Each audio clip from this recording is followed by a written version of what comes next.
Assalamualaikum warahmatullahi wabarakatuh dan salam sejahtera. Saya Yulia Iriani, dokter spesialis anak konsultan infeksi dan penyakit tropis. Saya adalah salah satu dosen di Fakultas Kedokteran Universitas Sriwijaya dengan home base di bagian ilmu kesehatan anak.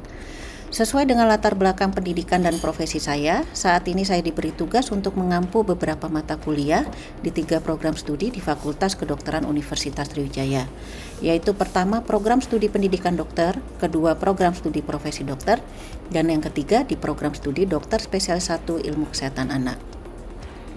Dalam video ini, saya akan memaparkan salah satu mata kuliah yang saya ampu di program studi pendidikan dokter spesialis 1 ilmu kesehatan anak, yaitu mata kuliah infeksi dan penyakit tropis 1. Bagaimana deliverynya, bagaimana interaction yang ada, dan bagaimana assessmentnya.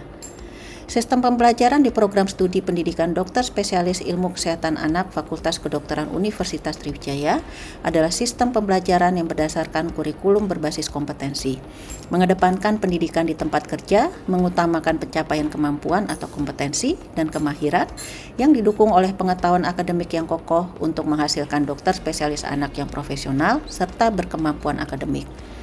Proses pendidikan memakai pendekatan student-centered, problem solving oriented, dan self-directed learning. Staf pengajar berperan dominan hanya sebagai fasilitator. Proses pelatihan keprofesian dilaksanakan secara komprehensif dengan mengelompokkan materi pendidikan dan atau kompetensi yang ingin dicapai dalam modul-modul, dilaksanakan di Rumah Sakit Muhammad Husin Palembang sebagai rumah sakit pendidikan utama dan beberapa rumah sakit pendidikan afiliasi. Semua aktivitas peserta didik selama menjalani proses pendidikan dan kegiatan disupervisi dicatat di dalam buku log.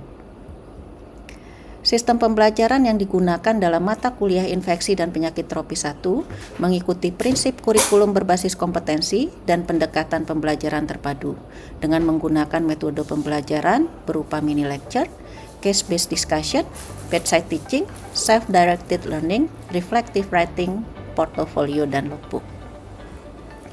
Mata kuliah infeksi dan penyakit tropis 1 sendiri bertujuan untuk membentuk kompetensi awal mahasiswa dalam mengenali, memahami, dan menangani kasus infeksi dan penyakit tropis pada anak dan remaja secara komprehensif, kontekstual, dan terintegrasi, meliputi pemahaman mengenai patofisiologi dan penelusuran anak dan remaja dengan berbagai penyakit infeksi. Untuk mencapai tujuan ini, mahasiswa akan diajarkan berbagai hal meliputi imunopatogenesis penyakit infeksi, pencegahan, penata laksanaan, serta penanganan klinis penyakit infeksi dan penyakit tropik anak dan remaja, meliputi healthcare associated infection, pencegahan dan pengendalian infeksi, sepsis, infeksi kulit dan jaringan lunak, infeksi tulang dan sendi, infeksi dan keganasan, infeksi pada pasien defisiensi imun, infeksi kongenital, opportunistik, infeksi oleh parasit, jamur, bakteri, virus, keusahan infeksi HIV, penyakit infeksi tropis, penggunaan antimikroba, serta imunisasi. Dalam mata kuliah ini, referensi yang kami gunakan adalah pertama, buku ajar infeksi dan penyakit tropis dari Ikatan Dokter Anak Indonesia, kemudian Principles and Practices of Pediatric Infectious Diseases dari Sarah Long, Red Book, Report of the Committee on Infectious Disease dari American Academy of Pediatrics, Fechin and Cherry's Textbook of Pediatric Infectious Diseases, kemudian Pedoman Nasional Pelayanan Kedokteran dari Kementerian Kesehatan Indonesia, dan juga jurnal-jurnal yang relevan agar mahasiswa tetap update dengan perkembangan ilmu kedokteran yang terkini. Sistem pembelajaran yang digunakan dalam mata kuliah infeksi dan penyakit tropis 1 adalah pertama mini lecture berupa kuliah singkat 15-20 menit mengenai topik dasar penyakit infeksi. Fokus utama berada pada konsep utama dan relevansi klinis. Yang kedua adalah case-based learning, di mana dilakukan diskusi kelompok berdasarkan kasus nyata. Contohnya, diskusi untuk pasien dengan kondisi demam tinggi dan trombositopenia. Mahasiswa diminta untuk menganalisis kemungkinan diagnosis dan penata laksanaannya. Ketiga, bedside teaching, di mana pada bedside teaching dilakukan pembelajaran langsung di bangsal dengan pasien yang memiliki diagnosis penyakit infeksi, misalnya dengue, difteri, atau demam tifoid, atau penatagunaan antibiotik. Pembelajaran difokuskan pada anamnesis, pemeriksaan fisik, dan diskusi manajemen awal. Keempat, self-directed learning, Mahasiswa diberikan topik untuk dikaji mandiri seperti resistensi antibiotik, kemudian mempresentasikannya dalam diskusi kelas. Kelima, reflective writing. Mahasiswa menuliskan refleksi singkat mengenai pengalaman belajar dari pasien yang mereka temui di bangsal atau di instalasi gawat darurat, berfokus pada pembelajaran klinis dan nilai-nilai profesionalisme. Keenam, portfolio dan logbook. Mahasiswa mencatat pengalaman klinis, keterampilan yang dilakukan, dan kasus yang ditangani ke dalam logbook untuk dilakukan pemantauan bagaimana progres kompetensi yang dicapai. Pada setiap proses pembelajaran, saya sebagai dosen akan memberikan keleluasaan kepada seluruh mahasiswa untuk berdiskusi secara aktif, brainstorming, mengeluarkan pendapat sesuai dengan apa yang telah mereka pelajari. Namun, saya akan tetap mengarahkan mereka untuk kembali ke koridor jika pembahasan diskusi bergerak keluar dari arah tujuan pembelajaran. Di akhir sesi, saya akan memberikan feedback serta memberikan beberapa klarifikasi terhadap diskusi yang telah dilakukan. Terakhir, untuk metode assessment yang digunakan dalam mata kuliah ini mencakup beberapa penilaian yang dilakukan secara berkesinambungan dan terintegrasi untuk menilai aspek kognitif, psikomotor, dan sikap profesional. Meliputi pertama, mini clinical evaluation exercise, di mana dilakukan penilaian keterampilan klinis langsung saat mahasiswa melakukan anamnesis, pemeriksaan fisik, dan komunikasi dengan pasien. Kedua, direct observation of procedural skills, di mana dilakukan penilaian langsung terhadap keterampilan prosedural, misalnya pemeriksaan swab nasofaring, prosedur desensitisasi ADS, atau pengambilan dan pengelolaan spesimen kultur. Ketiga, case-based discussion, di mana dilakukan diskusi yang mendalam antara mahasiswa dan dosen mengenai kasus yang pernah ditangani, fokus pada penalaran klinis dan pengambilan keputusan. Keempat, Objective Structure Clinical Examination atau OSCE, dilakukan ujian dengan stasiun-stasiun keterampilan klinis yang terstandar seperti interpretasi hasil lab infeksi, komunikasi pasien, dan tata laksana awal. Kelima, portfolio dan logbook, dokumentasi pengalaman belajar dan keterlibatan klinis mahasiswa yang dievaluasi secara berkala oleh pembimbing. Keenam, refleksi tertulis, dilakukan penilaian terhadap kemampuan reflektif dan profesionalisme mahasiswa melalui tulisan pengalaman klinis yang dihadapi. Terakhir adalah penilaian kognitif, meliputi pretest dan posttest dalam bentuk multiple choice question. Selanjutnya akan saya tampilkan proses pembelajaran peserta pendidikan dokter spesialis ilmu kesehatan anak menggunakan metode pembelajaran bedside teaching. Silakan menyaksikan. Hari ini kita akan melakukan satu kegiatan pembelajaran berupa bedside teaching, di mana kegiatan ini merupakan kegiatan pembelajaran yang melekat pada pelayanan saya sebagai seorang dosen dan juga sebagai dokter penanggung jawab pasien yang akan melakukan kunjungan kepada pasien dan juga akan melakukan diskusi tentang kemajuan terapi kepada peserta didik yang sedang stase di box infeksi dan penyakit tropis anak.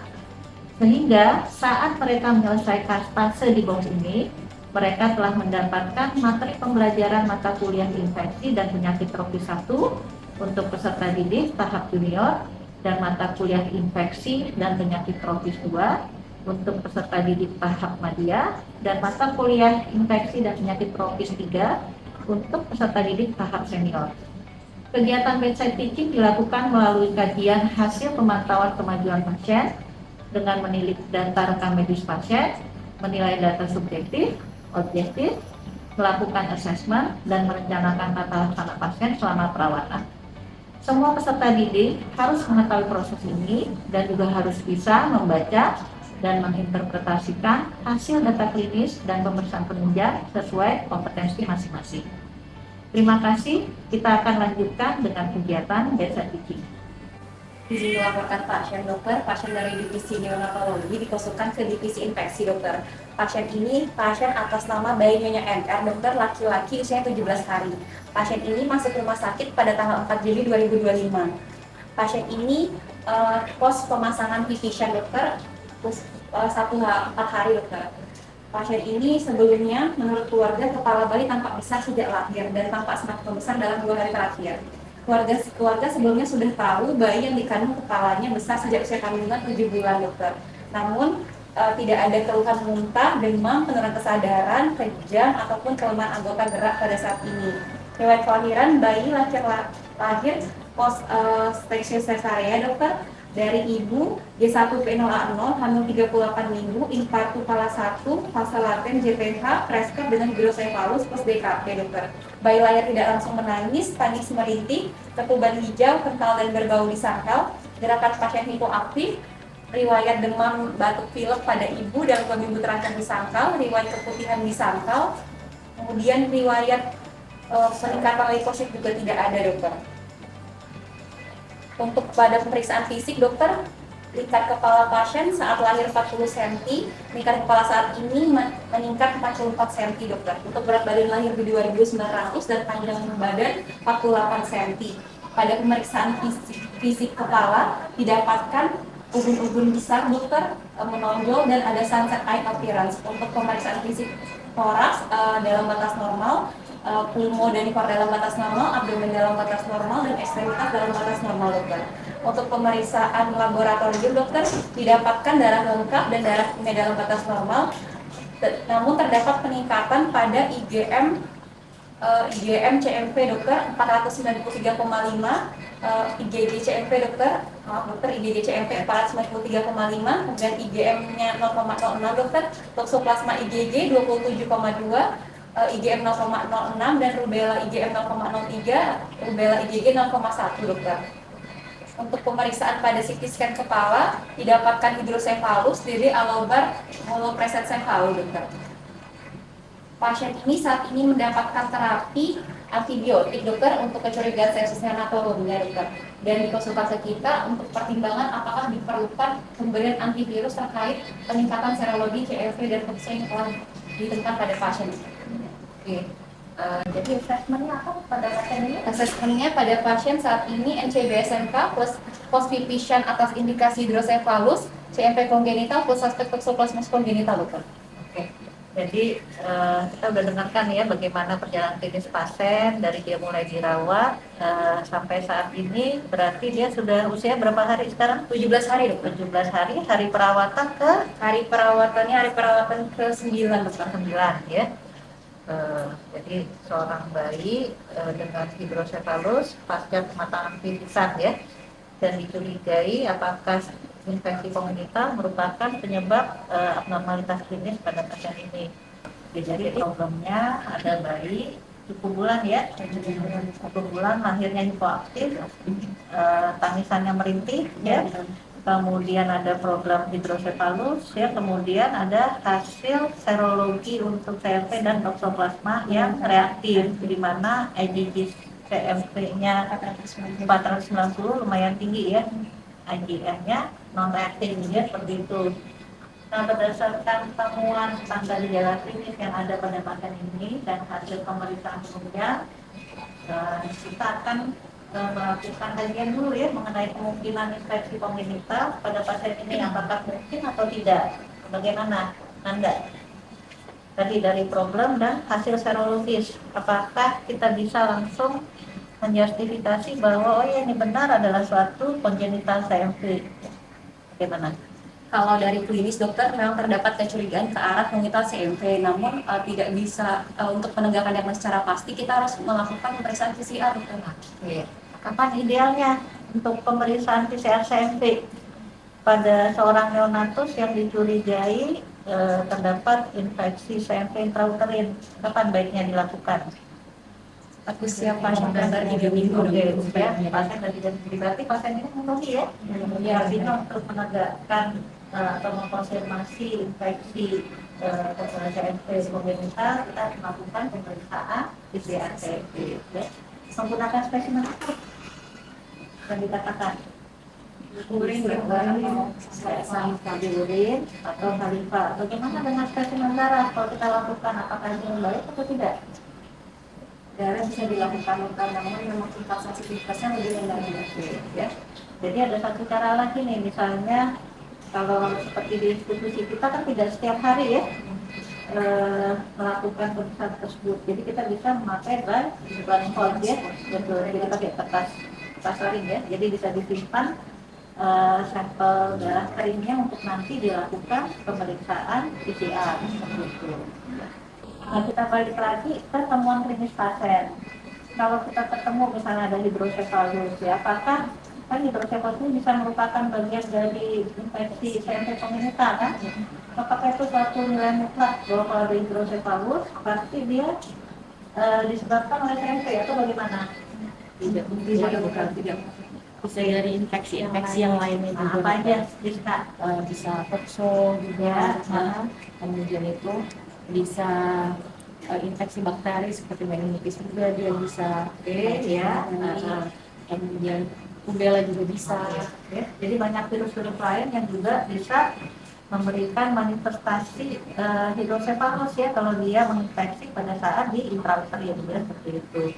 Nah kalau anggaplah ini adalah seorang pasien dengan CMV kongenital ya, artinya kalau kita lakukan pemeriksaan fisik nih, anamnesis, pemeriksaan fisik, apa saja yang harus kita cari pada pasien kita, kelainan-kelainan apa saja yang bisa mengarahkan kita pada suatu kelainan CMV kongenital, apa aja? Kelainan pada mata, Oke. Kepalanya apa yang kita lihat? Tadi ukuran kan, bisa makrosefal, bisa mikrosefal ya. Kemudian matanya. Oke, jadi kita harus mencari manifestasi infeksi kongenital pada mata. Kemudian apa lagi? Telinga. Telinga mau melihat apa? apakah ada sensorinya atau hemosensor. Kemudian abdomen. Organomegali, apakah ada hepatosplenomegali atau tidak? Jantungnya. Terus kulitnya bagaimana kalau pada CMV kongenital? Apa yang kamu cari itu? Apakah ada kucuran, teki, apa tuh namanya? Makin severi, makin slides ya, seperti itu ya. Jadi kita cari ini semuanya ya. Nanti kita nilai apakah temuan klinis ini kompatibel dengan infeksi kongenital untuk mikroorganisme tertentu atau tidak ya, walaupun kalau kita cari evidence-nya tiap temuan klinis ini bisa disebabkan oleh berbagai macam etiologi ya, baik itu infeksi atau infeksi. Jadi etiologi yang berbeda bisa menimbulkan manifestasi klinis yang sama ya, seperti itu. Dan derajat beratnya tidak menggambarkan makin virulen misalnya mikroorganismenya seperti itu ya. Nah tadi sudah gejala klinis sehingga dibutuhkan pemeriksaan penunjang ya, tadi sudah dilakukan CT scan kepala, ketemu hidrosefalus. Nah kelainan apa lagi yang harus kita cari pada CT scan kepala yang kita dapatkan informasi apa tadi yang belum disebutkan oleh Nanda? Klasifikasi ini kan ada dua terutama yang disebut-sebut sering kalau kaitannya dengan etiologi infeksi ya, satu CMV, satu toxoplasma. Nah bedanya apa kalau di CT scan kalau kita lihat? Misalnya CMV itu klasifikasinya di periventricular, toxo itu di intracerebral. Oke, ya, walaupun sebenarnya toxo pun bisa memberikan gambaran seperti CMV, tapi terutama ya tadi ya kalau di intracerebral tadi oleh karena kalau periventricular oleh karena CMV ya, seperti itu yang kebetulan pada pasien ini tidak ada ya, gitu. Jadi hanya ditemukan hidrosefalus saja ya. Jadi, nah anggaplah kalau kita assess ini sangat dicurigai suatu CMV kongenital. Langkah berikutnya adalah tadi ya, jadi plan kita adalah melakukan pemeriksaan PCR ya untuk konfirmasi infeksinya. Kemudian kalau serologinya sebenarnya ada yang diperiksa tuh untuk IgG CMV-nya, apakah bisa yang bisa menentukan apakah ini infeksinya dalam kurun waktu tertentu, artinya sebelum waktu dia di dalam kandungan atau postnatal, apa namanya itu? IgG CMV PDT ya. Nanti hasilnya bisa menentukan kapan IgG tersebut dibentuk. Sebenarnya itu bisa kita lakukan ya. Tinggal nanti apakah pasien bisa mengakses itu ya, sehubungan dengan skema pembiayaan dari pasien ya, seperti itu ya, skema BPJS apakah bisa dilakukan atau tidak. Nanti kembali kamu bertugasnya di mana nanti ya. Kalau bisa, misalnya usianya ini masih 2 minggu, kita masih bisa melakukan pemeriksaan itu ya, melakukan pemeriksaan tersebut ya. Ada juga yang memeriksa antigenemia ya, CMV ya, seperti itu. Jadi itu ya tadi pemeriksaan neurologi, atau kita mengulang pemeriksaan IgG CSF-nya untuk melihat peningkatan titernya, ya. Jadi kan yang pada saat pertama yang dibentuk adalah IgG-nya ibu ya, nanti ya yang banyak terdeteksi ya, nanti dia kadarnya akan menurun. Kalau dia memang terinfeksi saat intrauterin, maka IgG-nya akan digantikan oleh IgG dari bayi itu, sehingga dia akan menetap tinggi sampai dengan usia 1 tahun ya. Seperti itu. Kalau dia manifestasinya sedang sampai berat, kalau kita tetapkan dia ada suatu center komunitas, maka kita akan memulai untuk pemberian terapi. Jadi terapi ini bisa memperbaiki prognosis ya. Apa aja yang penanda? Prognosis gejala neurologis pada pasien. Nah, satu lagi apa? Untuk mencegah sensor Atau dia mencegah terjadinya SMHL atau mencegah perburukan lebih lanjut dari SMHL-nya. Ya, jadi itu tujuan dari terapi ya, pemberian terapi. Kita menggunakan apa? Valganciclovir ya. Valganciclovir kan bentuknya oral itu ya. Sebenarnya kalau kita baca nanti ada yang menggunakan saat awal menggunakan ganciclovir IV ya, kemudian dilanjutkan dengan valganciclovir ya sampai dengan 6 bulan ya. Tapi ada juga yang dari awal dia menggunakan valganciclovir ya. Kebetulan di Indonesia ganciclovir baru kita akses saat ini ya. Ganciclovir tidak ada obatnya ya. Sambil kita buktikan ya, pasien ini udah dicari belum? Apakah ada chorioretinitis? Apakah ada gangguan fungsi pendengaran? Sudah ya? Sudah dimakan. Oke, jadi kalau saat kita mengkonsulkan ke keahlian tertentu, kita harus sampaikan apa yang ingin kita cari ya nanti ya, terkait sesuai dengan problem yang ada pada pasien. Jadi seperti itu ya. Ada pertanyaan?